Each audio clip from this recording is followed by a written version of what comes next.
یہ وہ لمحہ تھا جب ایک خونخوار قاتل جس کے ہاتھ 100 انسانوں کے قتل سے رنگے ہوئے تھے پہلی بار اپنے کیے پر کانپنے لگا اور دل ہی دل میں اللہ کی رحمت کی طرف متوجہ ہوا۔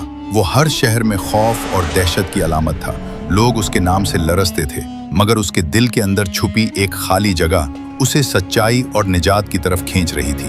وہ اپنے گناہوں اور ظلم پر سوچنے لگا، رات دن کانپتا، پچھتاوے کے آنسو بہاتا تھا اور دعا کرتا رہا کہ رب اسے معاف کرے۔ اس نے سچے دل سے توبہ کی نیت کی، علماء کے پاس گیا اور سیکھا کہ اگر نیت صاف اور دل سچا ہو تو اللہ کی رحمت ہر گناہگار تک پہنچ سکتی ہے۔ وہ خوف اور امید کے درمیان سفر کرتا رہا، ہر لمحہ اپنے ماضی کی یاد دلاتا رہا اور راستے میں ہی اس کی موت آ گئی، مگر اللہ کی قدرت نے اس کی سچی نیت اور توبہ کو قبول کر لیا۔ یہ واقعہ ہر انسان کے لیے سبق ہے کہ چاہے کوئی کتنے ہی بڑے گناہ کر بیٹھے، سچی توبہ اور اللہ پر بھروسہ انسان کو ہر تاریکی کے بعد روشنی، بخشش اور نجات کی طرف لے جا سکتا ہے۔